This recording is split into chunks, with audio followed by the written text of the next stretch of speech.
ကပတိန်ကကျွန်တော်ကိုသတိပေးရှာတယ်။ဒါမင်းဦးလေးကဒီနယ်မြေမှာဝါရင်နေပြီးသူ့မှာပြည့်ရတွေအများကြီးရှိတယ်သတိထားဦးတဲ့ကျွန်တော်သိတာပေါ့ဒါပေမဲ့စီးပွားရေးမှာယုံကြည်မှုကအဓိကပဲကျွန်တော်တို့ပေါ်တစ္ဆာရှိတဲ့သူကိုကျွန်တော်တို့လည်းတစ္ဆာဖောက်မှာမဟုတ်ဘူး။ည9နာရီမှာဆိုင်ကိုပြန်ရောက်တော့အလုသမားလေးကဝမ်းသာအားရပြောပြတယ်။ဒီနေ့လက်လီဖောက်သေး3ယောက်ထပ်တိုးတယ် boss ပြီးတော့စားတောက်ဆိုင်ပိုင်ရှင်တယောက်ကလည်းရေရှည်လက်တွဲဖို့လာပြောသွားတယ်တဲ့။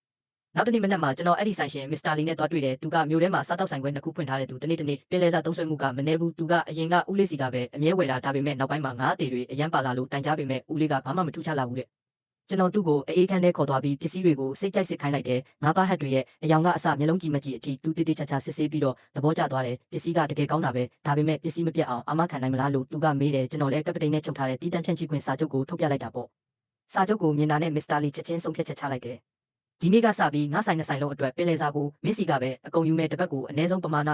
$50$9000ပို့ခန့်ယူမဲ့တဲ့ကျွန်တော်ဆိုင်ရှိမှာ secret တလိပ်တောက်ရင်မျက်နှာချင်းဆိုင်ကဦးလေးဆိုင်ကိုလှမ်းကြည့်နေမိတယ်ဦးလေးကတယောက်ယောက်နဲ့အကြီးကျယ်စကားများနေတာမြေကြီးပေါ်မှာလဲငါးအသေးတွေတင်ထားတဲ့တစ်တာတွေအများကြီးပဲအပူချိန်ကမငြိမ်တော့ပစ္စည်းတွေအကုန်ပုတ်ကုန်တာပေါ့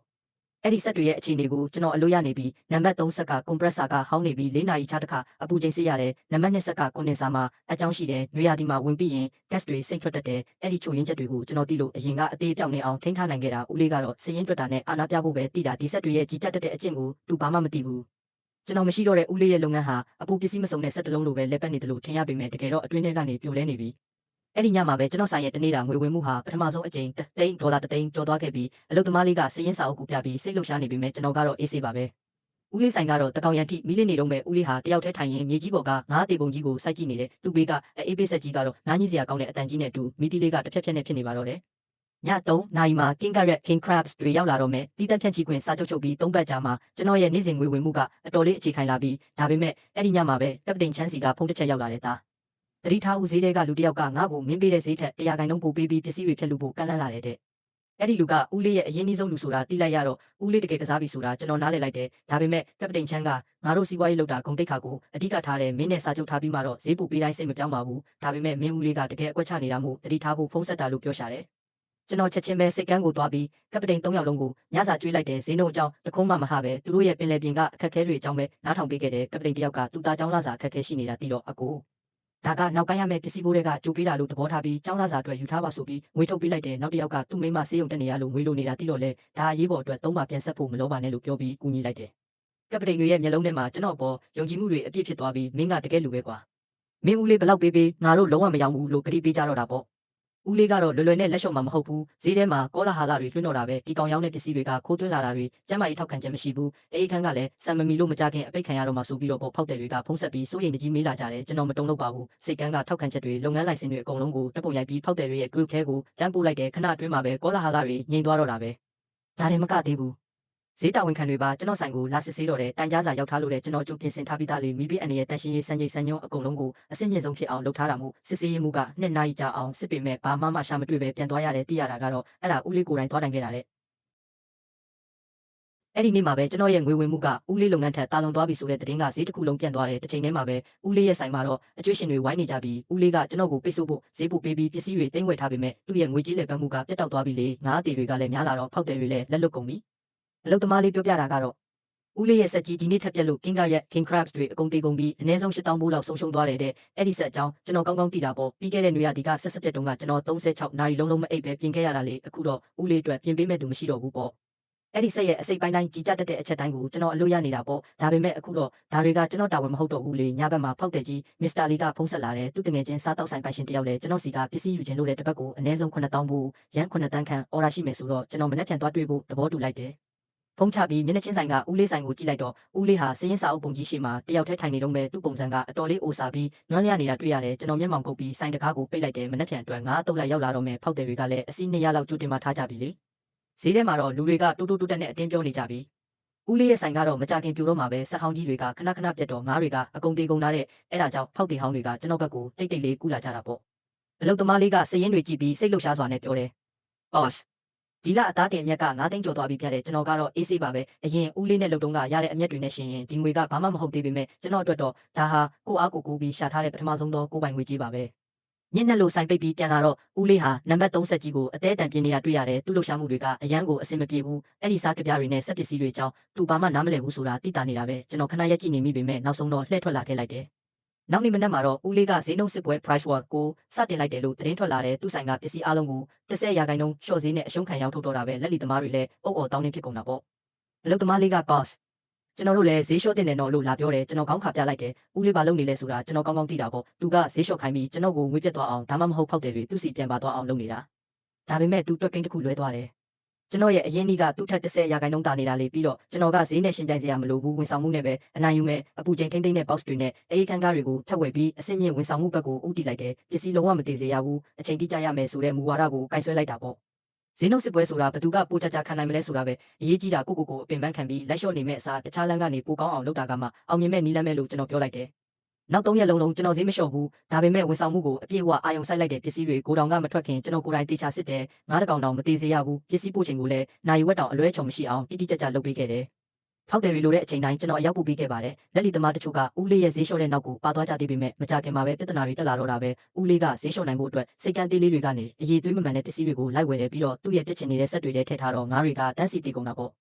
လက်လီသမားတွေပစ္စည်းလက်ခံရတဲ့အခါဈေးနှုန်းမှာ10%လောက်တက်တာသွားတရားရှိပေမဲ့ငါးအသေးတွေများလုံးတော့တကယ်တမ်းမှာအရှုံးပေါ်ကုန်ကြတဲ့9ရက်လောက်လဲကြာရောဖောက်တယ်တွေကျွန်တော်စီတန်းစီပြီးပြန်လာကြတော့တာပဲဈေးနည်းနည်းပိုပေးရလဲရတယ်ပေါ့ရှာပစ္စည်းလက်ဆက်ဖို့ကပိုအရေးကြီးပါတယ်တဲ့ကျွန်တော်ဘာမှမပြောဘဲဝန်ဆောင်မှုကိုပဲအကောင်းဆုံးဖြစ်အောင်ဆက်လုပ်နေခဲ့တယ်အဲ့ဒီအချိန်မှာပဲမစ္စတာလီကဖုန်းဆက်လာတယ်ငါတငယ်ချင်းကမင်းပစ္စည်းတွေကိုစစ်ဆေးပြီးသူ့ရဲ့ဟိုတယ်လုပ်ငန်းစုကြီးအတွက်ပင်လယ်စာအော်ဒါအားလုံးကိုမင်းစီမှာပဲတင်တော့မယ်တဲ့ဒါကမျိုးထဲမှာအကြီးဆုံးဟိုတယ်လုပ်ငန်းစုတွေထဲကတစ်ခုပဲပြတစ်ပတ်ကိုအနည်းဆုံး$1,000,000ခန့်ဖိုးလောက်ပစ္စည်းယူမှာလေမစ္စတာလီကဆက်ပြောပြသေးတယ်တကယ်တော့ငါတငယ်ချင်းကမင်းဦးလေးစီလည်းအရင်သွားကြည့်သေးတယ်ဒါပေမဲ့သူ့ပစ္စည်းတွေကမလက်ဆက်တဲ့အပြင်ငါအသေးတွေကလည်းအရန်များနေတာကိုမင်းရဲ့ဈေးကနည်းနည်းမြင့်ပေမဲ့ငါအသေးလုံးဝမပါတာရဲ့အချိန်ကြီးကြတာရဲ့ကဟိုတယ်တွေအတွက်အရေးကြီးဆုံးပဲတဲ့ကျွန်တော်မစ္စတာလီရဲ့တငယ်ချင်းနဲ့တွေ့ပြီးစာချုပ်ချုပ်လိုက်တယ်နောက်ဘက်ကစပြီးတစ်ပတ်ကို3,000,000ဖိုးလောက်ရှိတဲ့အော်ဒါတွေအားလုံးကျွန်တော်ရဲ့အေးခန်းထဲကနေတိုက်ရိုက်ထွက်တော့မှာပါနေဝင်ချိန်မှာစာချုပ်ကိုအိတ်ထဲထည့်ပြီးဆိုင်ကိုပြန်ရောက်တော့ဦးလေးဆိုင်ရှိမှာပြန်အန်းထားတဲ့ပစ္စည်းတစ်တာတွေပုံနေတာတွေ့ရတယ်လက်လီသမားတွေကလည်းဦးလေးကိုဝိုင်းပြီးပြဿနာရှာနေကြတာဦးလေးခါများမျက်နှာကြီးညီမြန်းပြီးအတန်တွေဝင်တဲ့အထိအော်ဟစ်ညင်းခုန်နေရှာတယ်အလုပ်သမားလေးပြောပြတာကတော့ဒီရက်ပိုင်းဦးလေးစီမှာပစ္စည်းတွေအကုန်ပြန်လာပို့နေကြတယ် boss ကြားရတဲ့လောက်တော့သူပစ္စည်းဖို့ပြန်အန်းလိုက်ရတာတင်3,000,000ကျော်နေပြီတဲ့ကျွန်တော်ကိုတောင်တကားဝမှာရက်ပြီးမျက်နှာချင်းဆိုင်ကမြင်ကွင်းကိုအေးအေးဆေးဆေးကြည့်နေမိတယ်ဦးလေးရဲ့ဈေးနှုန်းစစ်ပွဲက10ရက်တောင်မခံလိုက်ပါဘူးသူ့ရဲ့ငွေကြေးလက်ပတ်မှုကလည်းပြတ်တော့အရှုံးခံရောင်းရတဲ့အပြင်ပစ္စည်းဖို့တွေပါပြန်အန်းနေရတော့ဦးလေးရဲ့လုပ်ငန်းဟာလုံးဝကိုပြိုလဲသွားပါတော့တယ်အဆိုးဆုံးကတော့ဈေးလျှော့နိုင်ဖို့ဦးလေးဝယ်ခဲ့တဲ့အရေးသွင်းညက်ပစ္စည်းတွေကသူ့ရဲ့ဂုဏ်တိတ်ခါကိုအဖက်ဆယ်မရအောင်ဖျက်ဆီးလိုက်တာပါပဲဖောက်တီဟောင်းတွေဟာသူ့အပေါ်ယုံကြည်မှုလုံးဝပြတ်ပြားသွားပြီးကျွန်တော်ဘက်ကိုအကုန်ကူးလာကြတော့တာပေါ့အဲ့ဒီညမှာပဲကျွန်တော်ဆိုင်ရဲ့တနေ့တာငွေဝင်မှုဟာ$2,000,000ခန့်အထိစံချိန်တင်တက်သွားခဲ့တယ်အလုပ်သမားလေးကစည်ရင်းစာအုပ်ကိုပြပြီးပါရှိဒီလအသားတင်အမြက်က8,000,000ကျော်တော့မယ်ပြလို့စိတ်လှုပ်ရှားစွာနဲ့ပြောရှာတယ်ကျွန်တော်ကတော့အေးဆေးပါပဲဈေးနှုန်းစစ်ပွဲဆိုတာဈေးကိုအနိုင်ဆုံးလျှော့နိုင်တဲ့သူကနိုင်တာမဟုတ်ဘူးနောက်ဆုံးအထိခိုင်ခိုင်မာမာရပ်တည်နိုင်တဲ့သူကမှအောင်နိုင်သူဖြစ်တာလေဦးလေးကဈေးလျှော့လိုက်ရင်ကျွန်တော်ပြိုလဲသွားမယ်ထင်နေတာဒါပေမဲ့စီးပွားရေးရဲ့ခိုင်မာတဲ့အုတ်တိုင်းဟာအရေးသွင်းတဲ့ဝန်ဆောင်မှုဆိုတာ तू မသိခဲ့ဘူးညနေတဲ့အထိညနေချင်းဆိုင်ကဆိုင်မှာမီးလင်းနေတော့မဲ့ဦးလေးဟာပြန်အန်းထားတဲ့ပစ္စည်းပုံကြီးတွေနဲ့အကျွေးတောင်းတဲ့ဖုံးတန်တွေကြားမှာတယောက်တည်းရောင်ချာချာဖြစ်နေရှာတယ်ကျွန်တော်ဆိုင်တကားကိုပိတ်ပြီးအနားယူလိုက်တယ်မနေ့ဖြန်မှာတော့မစ္စတာလီရဲ့တငယ်ချင်းဟိုတယ်အတွက်ပထမဆုံးအသုတ်ဩစတြေးလျပစုံထုတ်တွေရောက်လာတော့မယ်ဒါဟာကျွန်တော်အတွက်အရေးကြီးတဲ့ပွဲမှုအမှားခံလို့မဖြစ်ဘူးမနက်ခင်းဈေးကိုအသွားမှာဦးလေးရဲ့ဆိုင်ကိုတစ်ချက်လမ်းကြည့်မိတယ်မှောင်မဲနေတဲ့ညို့ဦးမှာသူ့ဆိုင်ကြီးကအထီးကျန်ဆွေးမြေ့နေတယ်လို့ပဲ12ကြော်ကြာချိတ်ထားတဲ့ဆိုင်းဘုတ်ဟောင်းကြီးကလည်းလေတိုက်တိုင်းတကြီးကြီးနဲ့အတန်မြင်နေတော့တာပေါ့ဈေးထဲမှာတော့ဦးလေးကတော့လွန်သွားပြီးဒီတစ်ခါဈေးနှုန်းစစ်ပွဲကသူ့ကိုအောင်မြင်စေတာမဟုတ်ပဲရွှွန်တဲကိုဆွဲချလိုက်တာပဲလို့တိုးတက်နဲ့ပြောနေကြပြီးသူ့ဆိုင်ကြီးမကြခင်ပေးရတော့မယ်ဆိုတာလူတိုင်းသိနေကြတယ်ကျွန်တော်ကတော့ဘာမှဝင်မပြောဘဲကို့အလုပ်ကိုတိတ်လေးဆက်လုပ်နေခဲ့တယ်။ဩစတြေးလျပစုံထုတ်တွေအချိန်မီရောက်လာချိန်မှာတိတိကျကျစစ်ဆေးပြီးဟိုတယ်ကိုပို့ပေးလိုက်တာဝန်ဆောင်မှုကအပြစ်ပြောစရာမရှိအောင်ပြည့်စုံသွားတယ်ဒါကိုဟိုတယ်ပိုင်ရှင်ကသဘောကျလုံးလို့အော်ဒါကိုချက်ချင်းပဲနောက်ထပ်90%ထပ်တိုးလိုက်ပြန်တယ်။ဦးလေးကတော့ဒီစစ်ပွဲမှာအရှုံးကြီးရှုံးသွားခဲ့ပါပြီ။ဈေးနှုန်းစစ်ပွဲပြီးဆုံးပြီး3ရက်ကြာမှာတော့ဈေးတစ်ခုလုံးကိုလှုပ်ခတ်သွားစေမယ့်သတင်းကြီးတစ်ခုထွက်ပေါ်လာတယ်။အဲ့ဒါကတော့မြို့ရဲ့အကြီးဆုံးဝယ်တော်ကြီး Green Hinden ဟိုတယ်ပိုင်ရှင်မစ္စတာဇက်ကသူ့သားမင်္ဂလာဆောင်အတွက်စပွဲ300ကျော်စာချုပ်ချုပ်တော့မယ်ဆိုတဲ့သတင်းပဲဒီအော်ဒါကိုရတဲ့သူဟာဈေးကွက်မှာအခိုင်အမာဆုံးနေရာကိုရရှိတော့မှအသေးချပါပဲ။မစ္စတာဇက်ရဲ့ဟိုတယ်ကဒီနယ်ပယ်မှာနှစ်ပေါင်း20ကြာအောင်မြင်ခဲ့တဲ့ဟိုတယ်ကြီးပြလူကုန်ထံတွေရဲ့မင်္ဂလာဆောင်တဲ့ပွဲလမ်းတပင်တွေဆိုရင်သူတို့ကနံပါတ်1ပဲနှစ်ပေါင်းများစွာသူတို့ဟိုတယ်အတွက်ပင်လယ်စာကိုကျွန်တော်ဦးလေးစီကပဲအမြဲဝယ်ခဲ့တာသူတို့ကြားမှာလည်းအရန်ရင်းနှီးတဲ့တန်ရောစင်တွေရှိခဲ့တာပေါ့မင်္ဂလာဆောင်ကစနေနေ့မှာအဲ့ဒီအတွက်ဗုဒ္ဓဟူးနေ့ကလေးကပစ္စည်းတွေစုဆောင်းနေတာဦးလေးဟာသူ့ရဲ့အရင်းနှီးတွေအကုန်ပုံပေါ်ပြီးစိတ်ကန်းအစုံကနေပစ္စည်းတွေတဲလာခဲ့တယ်ဒါပေမဲ့တောကြနေညနေခင်းမှတင်သတင်းဆိုးကြီးထွက်လာတော့တာပဲ Green Hinden ဟိုတယ်မှာပြဿနာတက်ပြီးတဲ့အလုပ်သမားလေးပြေးဝင်လာပြီးပြောတယ် Bossဦးလေးပို့လိုက်တဲ့ပင်လယ်စာတွေအကုန်ပြဿနာတက်ကုန်ပြီး King Kite ရဲ့ King Crabs တွေတဝက်ကျော်တည်ကုန်ပြီးတဲ့ Australia ပစုံထုတ်တွေကလည်းလုံးဝမလက်ဆက်တော့ဘူးတဲ့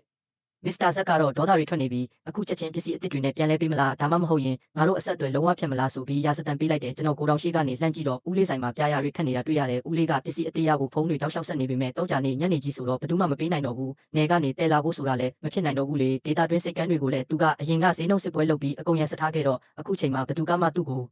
ပစ္စည်းမရောင်းကြတော့ဘူးည6နာရီမှာတော့ဟိုတယ်ပိုင်ရှင်မစ္စတာဇက်ကိုတိုင်ဈေးထဲကိုရောက်လာတယ်သူကပုံမှန်ဆိုရင်သဘောကောင်းတဲ့သူပါဒါပေမဲ့အခုတော့သူ့မျက်နှာကြီးဖြူလျော်နေပြီးသူကဦးလေးဆိုင်ရှိမှာအကျယ်ကြီးအော်ပြောတော့တာပဲငါကခမားကိုယုံကြည်လို့နှစ်ပေါင်းများစွာလက်တွဲခဲ့တာအခုတော့ဘလို့ပစ္စည်းတွေပို့လိုက်တာလဲမင်္ဂလာဆောင်ကစပွဲ300ပြရောက်လာမဲ့ဧည့်သည်တွေကလည်းနေပယ်တီးတီးကလူကြီးလူကောင်းတွေကြီးပဲအခုငါကသူတို့ကိုဘလို့မျက်နှာပြရမလဲတဲ့ဦးလေးခမားချွေးတွေတိုက်ကြပြီးနီးလန့်ရှာပေးပါမယ်အစ်စ်လဲပေးပါမယ်လို့တောင်းပန်နေရှာတယ်ဒါပေမဲ့မစ္စတာဇက်ကည10နာရီအတွင်းမှာအရေးသွေးမိတဲ့ပစ္စည်းတွေအရောက်မပို့နိုင်ရင်ငါတို့အဆက်အသွယ်ဖြတ်မယ်လို့ပြောပြီးလှည့်ထွက်သွားတယ်အဲ့ဒီချိန်မှာပဲမစ္စတာဇက်ဟာကျွန်တော်ရဲ့ကိုတောင်ရှိမှရက်နေတဲ့ကျွန်တော်ကိုလှမ်းမြင်သွားပါတော့တယ်ဟိုတယ်ပိုင်ရှင်မစ္စတာဇက်ဟာကျွန်တော်ကိုမြင်ချင်းမှာပဲအံ့ဩသွားပြီးအနားကိုအပြေးလွှားရောက်လာတယ်မင်းစီမှာအခုချက်ချင်းရနိုင်တဲ့ပစ္စည်းရှိလာတဲ့သူလိုချင်တာကကင်းကရက်50ဩစတြေးလျပစုံထုတ်80နဲ့ကြောင်5ကီလို100ပြအကုန်လုံးကအရှင်လက်လက်နဲ့အကောင်းဆုံးဖြစ်ရမယ်ည10နာရီရောက်ပို့ပေးနိုင်မလားလို့မေးလာတယ်ကျွန်တော်ကိုတောင်ထဲမှာရှိတာနဲ့တော့မလုံလောက်ဘူးဒါပေမဲ့တောင်ဘက်စိတ်ကန်းကကပတိန်ချန်းစီမှာဒီနေ့မှအသေးရောက်ထားတဲ့ပစ္စည်းတွေရှိတာကျွန်တော်သိတယ်အချိန်ကအရန်လူနေရပေမဲ့ရပါတယ်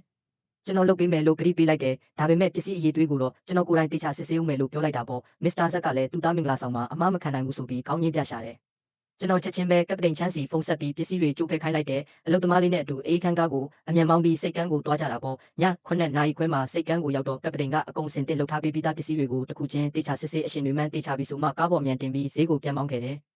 ည9နာရီမှာဈေးကိုပြန်ရောက်ပြီး9နာရီ40မှာတော့ဟိုတယ်ကိုပစ္စည်းတွေအကုန်ရောက်ပို့ပေးနိုင်ခဲ့တယ်9နာရီ55မိနစ်မှာတော့မစ္စတာဇက်ကိုတိုင်းမိဖို့ချောင်းထဲမှာပစ္စည်းတွေကိုစစ်ဆေးနေပြီးပစုံထုတ်တွေကတမလိုက်တာငါးတွေကလည်းပါဟတ်တွေနီးရဲပြီးမျက်လုံးတွေကကြည်လင်လို့မစ္စတာဇက်ရဲ့မျက်နှာမှာပြုံးပန်းတွေပွင့်သွားပြီးကျွန်တော်ပခုံးကိုပုတ်ကပြောတော့တယ်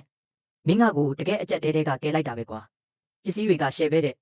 ည7နာရီမှာဆိုင်ကိုပြန်ရောက်တော့မျက်နှာချင်းဆိုင်ကဦးလေးဆိုင်မှာမီးလင်းနေတော့ပဲဦးလေးကတော့တင်နေတဲ့ငါးတွေကနန်းတွေကြားမှာမျက်နှာမကောင်းစွာနဲ့ထိုင်နေရှာတဲ့သူ့ဖုန်းကလည်းတောက်လျှောက်မိနေပေမဲ့မစ္စတာဇက်ကတော့သူ့ဖုန်းကိုပြန်ကင်တော့မှမဟုတ်ဘူးဆိုတာကျွန်တော်သိတာပေါ့အလုပ်သမားလေးကပြောတယ် boss ဦးလေးတော့သွားပြီးဒီမျိုးရဲ့အကြီးဆုံးဖောက်တဲ့ကြီးကိုဆုံးရှုံးလိုက်ရပြီဆိုမှတော့သူဘလို့မှပြန်မထူနိုင်တော့ဘူးတဲ့စနေနေ့မင်္ဂလာဆောင်နေ့မှာတော့ကျွန်တော်ဟိုတယ်ကိုစောစောသွားပြီးမိဖို့ချောင်းမှာပစ္စည်းတွေပြင်ဆင်တာကိုအစအဆုံးကြည့်ချက်ပေးခဲ့တယ်မင်္ဂလာပွဲကစာပွဲ300လုံးမှာဧည့်သည်တွေကပင်လယ်ဆဟင်းလျာတွေကိုချီကျူးမဆုံးဖြစ်နေကြတာပေါ့တခြားလုပ်ငန်းရှင်တွေကဒီပစ္စည်းတွေဘယ်ကရတာလဲလို့မေးကြတော့မစ္စတာဇက်ကပြုံးပြီးဒီကလူငယ်လေးစီကယူတာပါလို့ဂုဏ်ယူစွာနဲ့ပြောပြရှာတယ်ညနေ3နာရီမှာမစ္စတာဇက်ကကျွန်တော်ကိုသူ့ရုံးခန်းထဲခေါ်ပြီး secret တလိပ်မီးညှိလိုက်တယ်သူကပြောလာတယ်မင်းကိုကျေးဇူးအများကြီးတင်ပါတယ်ကွာမင်းသာမရှိရင်ငါမျက်နှာတော့အကြီးအကျယ်ပြက်ပြီးတယ်လေ